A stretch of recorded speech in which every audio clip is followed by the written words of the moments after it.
Hey there, it's Pete with GCI Turf. Hope you're having a great day today. I'm out here on a Ballfield job, another Ballfield job. It's been wonderful. God's been blessing me with a bunch of Ballfield work, and nothing like being out here. So that's my John Deere 4066 that I bought from James River Equipment. Very important, cold winter mornings. Well, it's important every morning, but especially true on cold winter mornings. Let that thing warm up. Let your equipment warm up to operating temperature. Get all the fluids in the motor, the hydraulics, all that. Let that get warm so it can function and work properly. That's one thing that chaps my tail, is when somebody just jumps on a piece of equipment when it's cold, fires it up, starts operating it. Drives me crazy. So let's cut it off for a minute. So what I'm doing on this job right here is doing a renovation on the infield, adding material to it. And instead of buying a pre-blended clay sand mix, I'm actually blending my own. So I'm using the top dresser to spread the sand out. Then I'll go get my dump trailer and use that to spread the clay out, grade it up a little bit, rototill it all together, and then go back and slick it down and put the final grade on it. Now I just did another field where I attempted to spread the clay with the top dresser, and if it would have been dry, it would have worked fine, but the clay was really wet and it did not go well. So lesson learned, and that's why I'm going to use the dump trailer to deliver the clay out there. And then I've got a big old hydraulic box blade I'll show you a little later on, and I'll use that to grade out the clay. This is a top dresser I picked up a little while ago. Turf Time makes it up in Pennsylvania. I got the TT 2430. There's a lot of top dressers on the market. Why did I go with this one? Number one, first and foremost, made in America. 100% support American manufacturing, American businesses that supply American families income. All about that. Of course, a lot of them are going to be made in America, that you buy in America. So they kind of all fall into that category. Second thing was price. I felt this one was priced really, really good compared to the other ones. And so that's really why I got it. And, obviously the quality of this thing is absolutely top notch. I did get the model with a walking axle. You can see there's two sets of tires back here. See this pin right here, that round shaft? Well, that runs the length in between the two tires. That allows this set of tires to pivot right to left. So this set of tires pivots right to left. That set over there pivots right to left. And then the entire top dresser obviously pivots on the row of tires front to back. So, not super necessary for athletic field work, because as you can see, athletic fields are flat for the most part. But if I ever got in a situation working on some undulated ground, this axle would allow the trailer to follow the undulation a lot better. And another thing is your footprint is less, meaning you don't have two tires where all the weight is pushing down on two tires. You have more of an even footprint across the whole machine, so you're not as likely to track up if you're working in slightly damp conditions or something like that. Hydraulic plugs in right here to, I don't know, 4th, 5th, 8th function. I don't know all those functions. It just plugs into the hydraulics, and you pull a lever in the tractor and it works.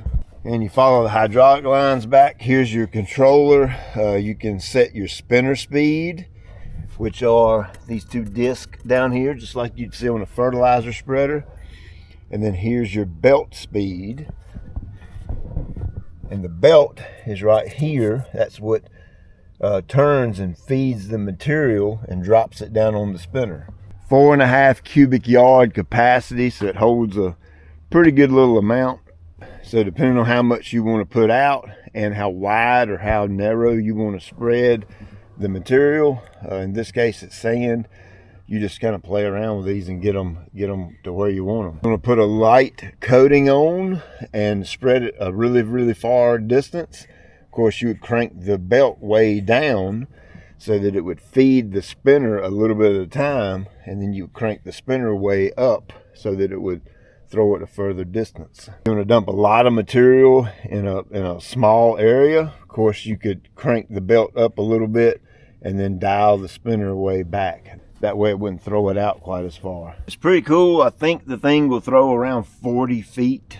So that's pretty amazing. When I'm getting into sand leveling or top dressing with sand in the summer, man, you can cover a lot of ground really quickly. When you have this set and you engage the hydraulics, both of these are going to run simultaneously. They have an upgrade that I haven't wired it up yet. You're supposed to just run this box through the window here and go inside the cab. This little switch right here, that's an add-on feature, will allow you to cut the belt off independently of the spinner.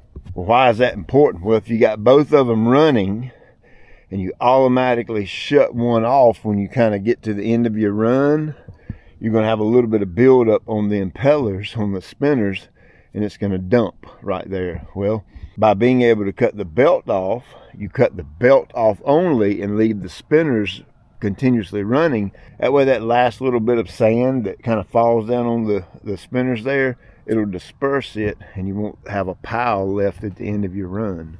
One thing is absolutely has really stood out about this tractor that, I really didn't take into consideration. Well, I mean, I knew the tractor had it, but it wasn't a big deal to me, is that tight turning radius. This thing turns on a dime, and as you can see, I've got very limited space right here, and I've got to be able to get this in there, get this in there, get it loaded up, get the sand and clay loaded up, get turned around, get hooked up, and then come through that's maybe a 10-foot wide double gate.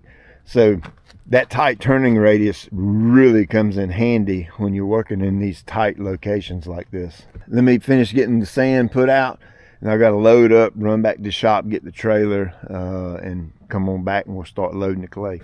Only having one tractor to work with, it's a little bit of an extra work because I have to unhook the hydraulics, unhook the top dresser from the tractor, chock the wheels, load it, and hook it back up. But once you do it a couple times, you get super quick and super efficient, and I can do this part in about a minute, so it's not that big of a deal.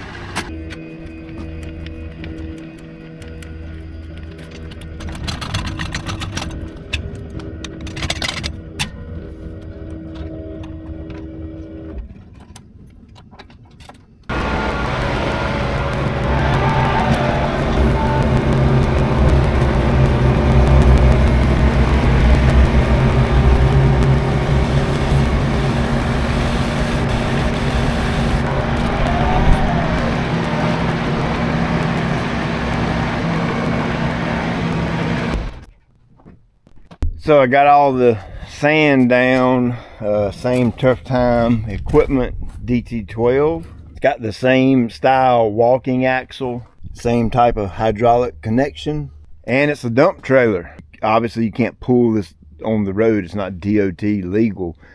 You have to haul it on a trailer.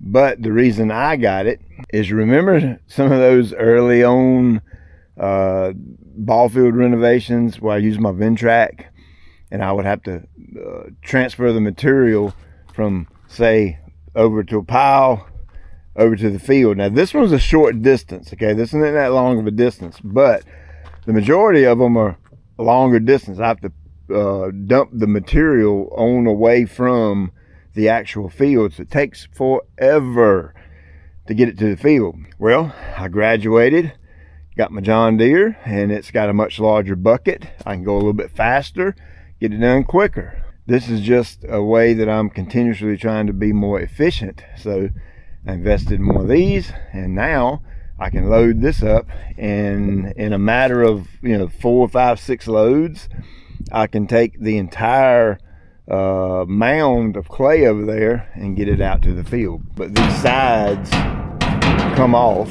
The trailer gate's pretty sweet because it's a dual action. You undo this pin and the one on that side, and the gate folds down and lays flat. Or it's got the option like a dump truck, like a spreader gate, where you pull these two pins out right here, set your chain, it hinges right here and swings right here, and then the bottom opens up only a certain amount to, only let a certain amount fall out. That way, if you're wanting to spread it in a more even fashion, you can do that. This clay is kind of damp and a little bit sticky, so not completely sure that the spreader gate option is going to be good today, because wet ground sticks to metal, so I don't know how well it's going to slide out. And the last thing I wanted to do is build up right in there and it not come out. Then I'll be out here shoveling. I think to start, I'm just going to go like this right here and not take any chances.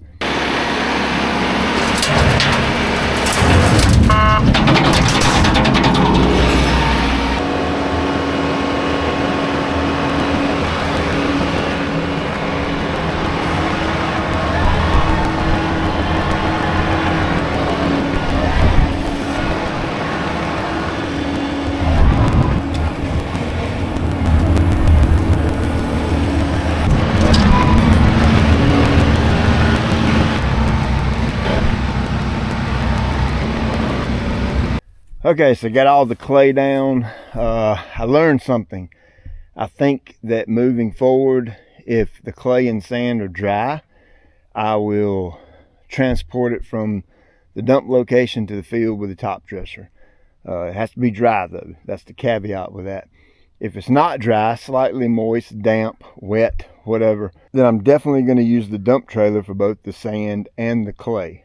The sand was piled here and the clay was piled here.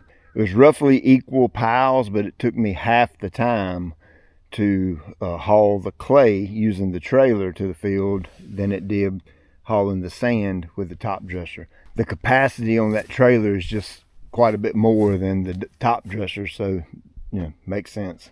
Hydraulic box blade, these are absolutely superior to the 3-point hitch toe behind box blade, in my opinion, and I think a lot of guys that do fine grade work will probably tell you the same thing. A 3-point hitch box blade floats. Obviously, if you're skilled with the thing, you can grade tight with it. I'm not going to dare discredit anyone's skill level, but you can do that work and get the grade nice with a traditional box blade. But for a baseball field, not sure about that. So what makes this type superior is you have two fixed points. One, the wheels in the back. Two, the connection to the tractor. Those 2 points do not fluctuate. They do not move. Just like a motor grader or the ABI Force, this box is hydraulically controlled, so you can raise it up and down using the controls in the cab. So with this point staying fixed and that point staying fixed, you get a much, much tighter cut and a much finer grade. This one happens to have the cylinder on the wheel side.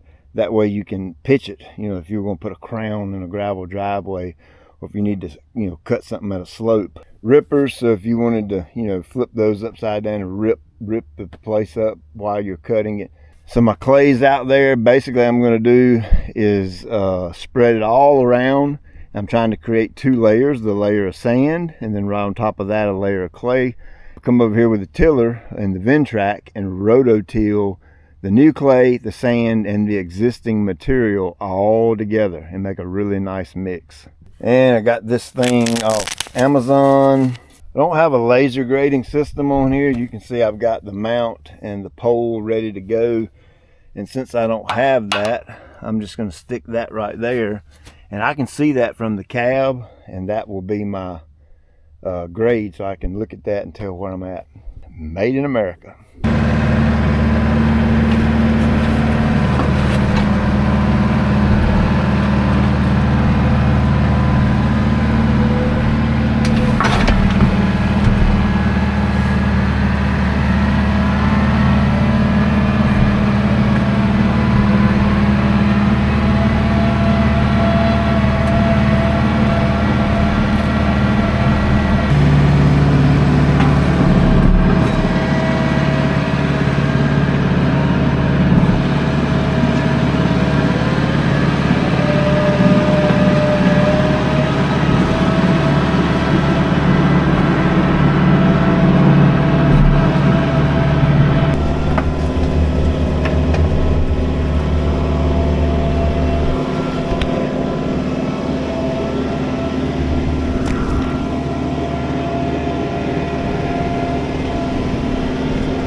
All right, so that's kind of the gist. I'm just kind of making circles, spreading it out, kind of like your pizza sauce on a pizza.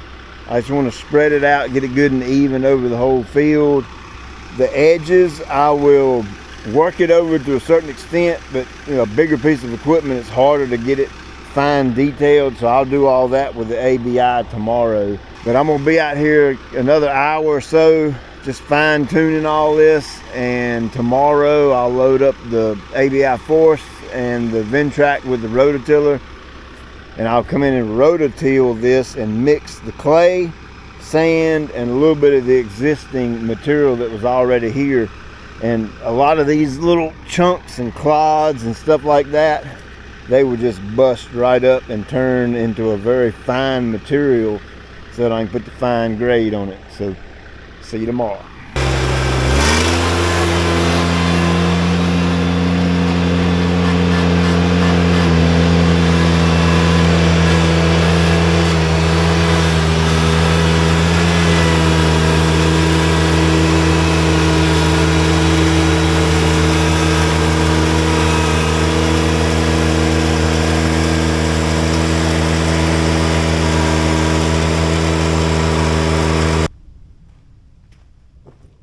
Boy, it looks good. So what I'm trying to do here is mix the clay, mix the sand and the existing material that was all out here, just kind of make me a new blend, and I need to check it.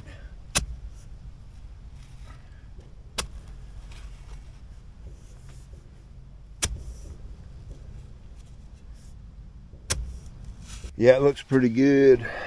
That's about 4 to 5 inches deep right there. The sun is not being my friend today. And you can see there's no layers. Remember, we had a layer of clay, layer of sand, a layer of the existing material. And now look at that. It's all blended into one, and oh man. Look at that. That's just about perfect for an infield mix.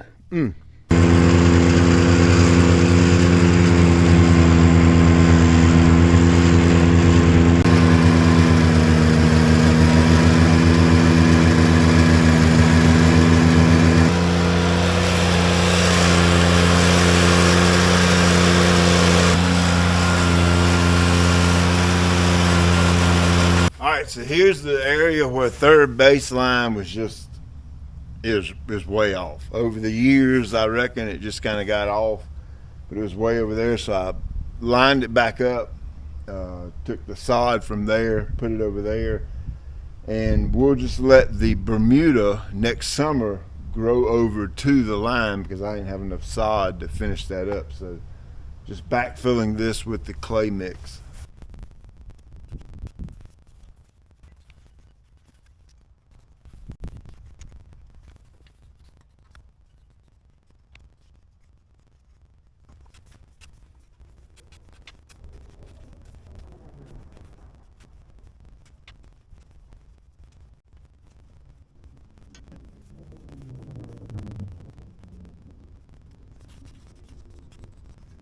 So sand leveling in the winter, is it a thing? It is today. So I did that just to kind of give me a head start on for next year. We're planning to sand level the whole field, and obviously the dormant Bermuda isn't gonna grow through and fill in like it does in the summertime. It's a warm season turf, so that's not gonna happen, but it'll be ready to go for next year. So one of my favorite parts of this whole thing, kind of wrapping this project up, of course, it's my ABI Force Z23, and you've seen the drone footage 100 times, underbelly, watching the box blade work, and I don't think I've ever really explained it to you. This is a profile blade, and of course they make different style blades that fit in these. They fit in these holders right here. It's all manual. It's just held in by a pin. They got rippers, stealth blade, and then the profile blade. Of course, you can see the profile blade goes all the way across the bottom goes the entire width of the box blade. It's the purpose of these different attachments here are to loosen the ground before the box blade comes in contact with it. As good as this machine is, if you have rock hard solid ground, a lot of the times it won't grade right. Sometimes it will follow the contour, and that's with any box blade, not just this one. It is so important to be able to have loose ground feeding the box blade. So that's what I mean by feeding it, is this, as this is in the ground and the machine's going forward, it's loosening the dirt, and the loose dirt goes over top of it and feeds the mouth of the box blade. That way you have a good loose material to grade. So on the clay, a handful of rocks in it here and there, but you know, that's to be expected. It's not a screened material, so I'm screening it right now by picking up the rocks as I'm going through. I've got the majority of them out. Might be a few more here and there. ABI sent me this, it's supposed to be for 5-gallon buckets, and you put your rakes and shovels in there, but I'm gonna use it for rock collection today. But on the clay, I'm working with a guy that's considerably smarter than me when it comes to this, and I'm sending off samples. Look at that. That is just absolutely gorgeous. I'm sending off samples to a lab, and I'm going to send the results back to him, and he's going to teach me the science behind making the perfect clay. My suppliers that I've used for a while, their pricing is just getting outrageous. It's insane how much they want for a load of infield mix. So I'm sourcing my own clay locally, and of course I'm using my own sand. So this guy has it dialed into a science, and like I said, we're going to get the science right on it, and that way I'll know how much sand to mix to how much clay, and I'll be able to offer my schools like a premium mix. And then at some point, heck, I might start, you know, stockpiling it somewhere locally and making it on site, and then haul the pre-mixed blend here to a field, and that way it'll save me a step. You actually do the mixing off site, then mixing it on site. So I guess one way is as good as the other.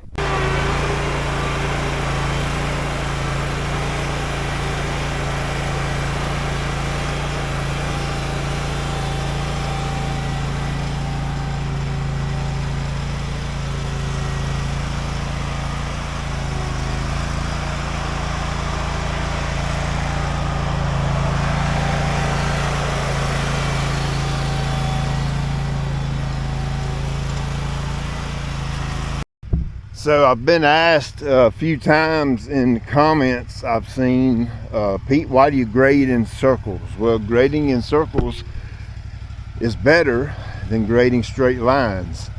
Straight lines, you might have a little bit of a tendency to wave a little bit like that, where in circles, if you keep those circles nice and tight, you're hitting the same spot multiple times to ensure you're getting it all on grade. Example is, this little area right here was a little bit low, and this area was a little bit high. So as I'm coming around, cutting this area and circling back around, when I get here, I can look at the box blade and it dumps the material right there, and then levels back up. If I'm doing that over and over and over and over again, and to keep those circles nice and tight, that's going to produce a very fine grade.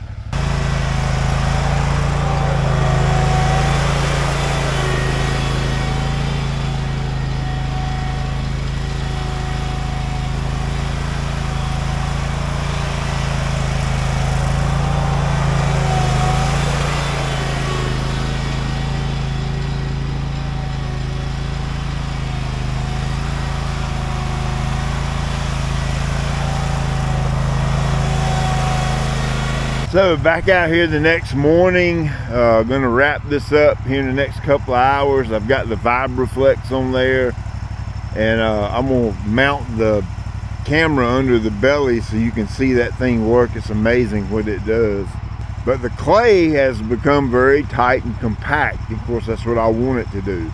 But I've still got a handful of rocks out here I need to bring to the top. There's not many. I've got a few little slight imperfections in the grade where I've got little high spots that the box blade's kind of sliding over. I don't want to use the rippers or the profile blade or anything like that. So I'm not trying to do any type of heavy regrading. All I'm trying to do here is fine tune everything.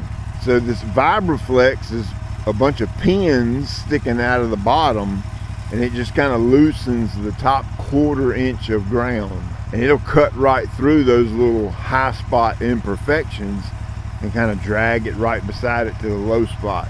Let me get you up under the belly and you can check it out.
So whenever I get a new piece of equipment or I'm testing out a new process in how I want to do something, there's a few things that I like to always keep in mind. One, which is going to be the easiest. At the end of the day, you want the job to be as easy as possible, all while maintaining your quality. Number two, which way is the most efficient? Which way is going to get the job done as quickly as possible without sacrificing the quality? And number three is, how many times do I have to load my trailer to get all this equipment to a job? That actually plays into all this as well. In this particular situation, I came to the conclusion that the dump trailer was going to be the best bet on doing this particular process. Of course, each situation may be a little bit different, but once you do this so many times, you get a real good idea when you go look at a job exactly what you'll need to take for that job. As always, I appreciate you taking time out of your day to watch. I'll check you later.